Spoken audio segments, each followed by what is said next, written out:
everybody, so today we are going to talk about the Sharry Baby, otherwise known as the chocolate orchid. So for those of you who don't know and are new to my channel, have never watched anything, my very first video was repotting this Sharry Baby right here into the mix that she's in. We're going to talk about that in a minute. But all of these three, let me get them all in shot. All three of these used to be one plant, but when I went to repot, it broke in half. So we're going to talk about this one here first. So let me take it out of the pot. So, and they're all three in different media mixes. So this one is straight Coco Husk. And this is actually a back bulb that just kind of broke off on its own. I was like, hey, you know what? Let's see what happens if I just sit it on some moss. Well, lo and behold, it grew this really weak new growth, but that's okay because that really weak growth also grew roots to support itself. And now it has got a new root here. And if you can see, there's some new roots growing in the pot. So that is very exciting. So I got the original Sharry Baby back in October of 2019. This one, after it started producing the new growth and some roots, I repotted it in April of 2020. And most recently, I potted her literally at the beginning of the year, the 1st of January. So that's that one.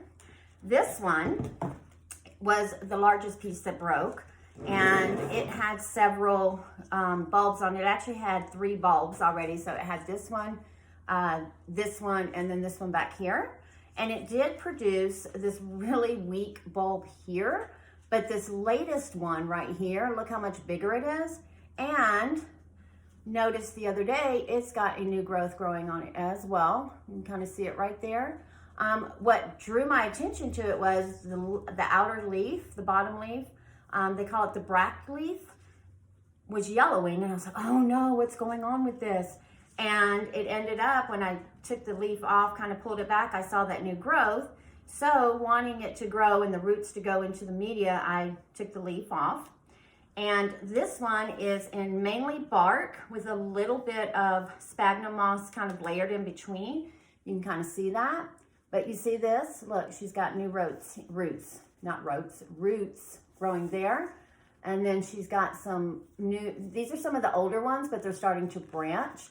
But what makes me happy is if this root right here is growing out, that means that this last growth is now producing enough roots. So this is going to take over the pot soon. And then we have the mama. Let me move this one out of the way so I don't knock it over. For those of you who saw my rescue video, I did knock over a plant because I'm kind of clumsy like that. I will link it in the description down below, and I'll put a tag up above if you want to just see me kick a plant over. But like I said, this is the mama plant. So again, got it in October 2019. Only repotted her in April. And then when I repotted her in the end of January, I think it was around the it was the 23rd, on my first video, when I finally decided to take the jump and say, phew, what the heck? Because again, I want to kind of record my journey so that I can look back and see the growth of the plants, kind of see what I did, see what I can do different, that kind of thing. She already had, and this one is in kind of a self-watering setup. So she is in majority moss, as you can see, with just some small bark in there to help with aeration. And then I have this string down here that kind of helps absorb the water because I keep minimal water. And I let the moss kind of almost dry out before I put more water in there for her to absorb. But she had, let's see if I can find it myself. So there's this itty bitty, if I can move some of these leaves out of the way. Well, you can't really see them, but I'll try to do some close-ups, but there's a new growth right there. And then she has a new growth on this side. But the surprising thing is this old bulb right here, let me take the tag out. Look at that, has a growth growing on it. So this one has the potential to at least produce me 1 bloom off of these 3 new growths. I did buy her out of spite. The flowers had already been spent, it had the dry spike on it, cut it. So I've never actually seen this in person, nor have I ever really smelt the chocolate orchid in person.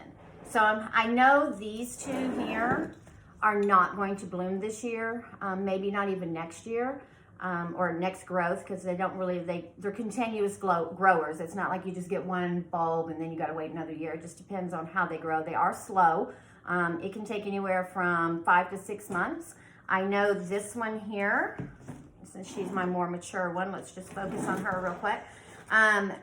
It took her a while to build this bulb and create the new growth, but I think now that they're all in pots where they can stay, I think once they really establish themselves, I should get a bloom.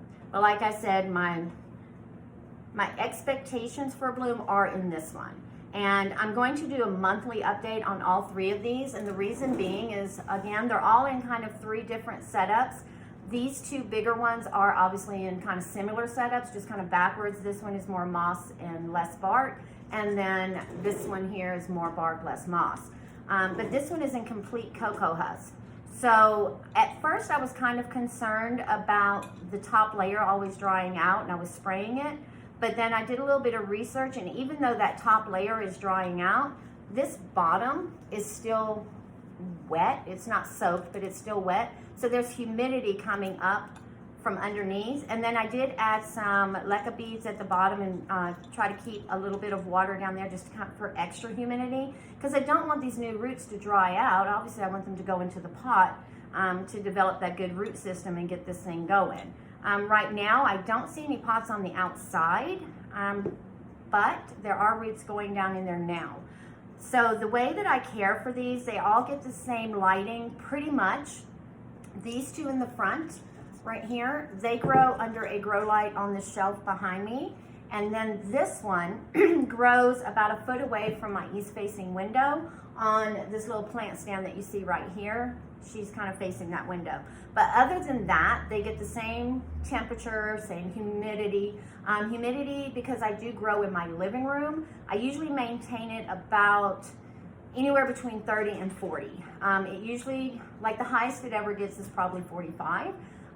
If I see that it gets below 27, 25, I will turn my humidifier on just to kind of get that humidity back up. But because I do grow in the living room and we go in and out the door, it does refresh that air, so it never gets stagnant. Plus I have a ceiling fan in here that keeps the air moving. As a matter of fact, this one here where she sits, I can kind of see her leaves moving, kind of, you know, slight breeze. Like Roger says, you don't want a gale. You don't want the leaves like blowing all over the place, but it does move the air, so they have lots of air movement.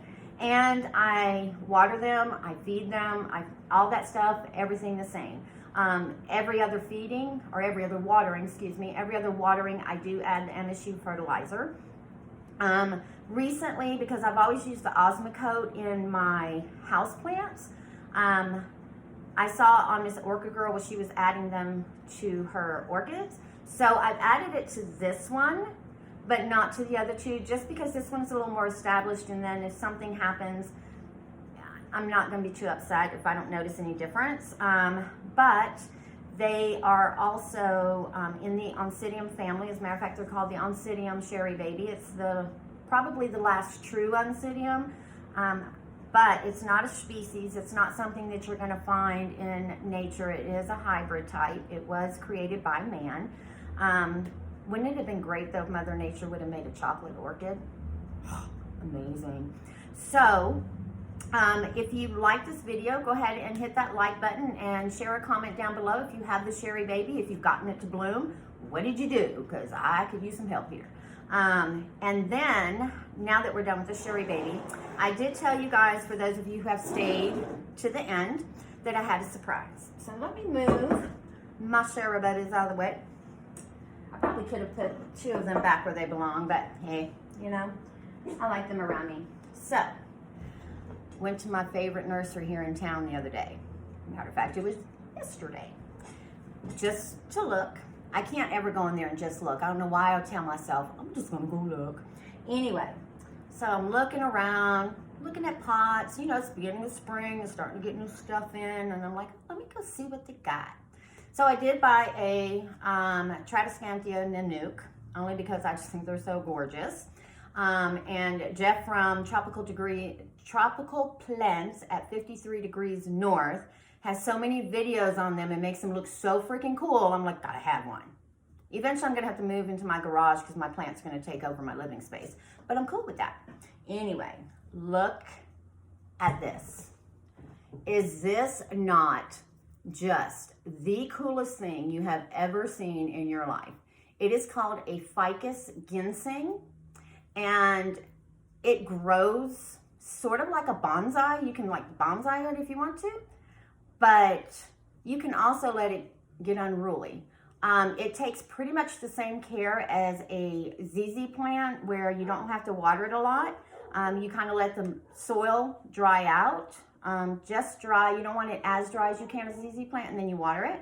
You can spray the leaves, you can cut them back, create them. For instance, if I have a leaf that starts growing like right here and I don't want it there, I can cut it off. So I think I'm just gonna keep it at the top and just kind of keep trimming everything that comes in here, just to make it like a big bushy, make it look like a, you know, like she's got a big hairdo. And then I do have, let me take this out real quick.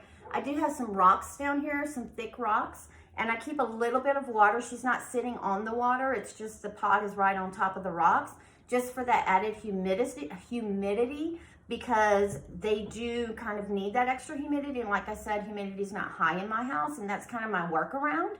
And she does sit with other plants that need that extra humidity. So with that said, I hope you enjoyed the video. Go ahead and hit that like button, and we will see you on the next one.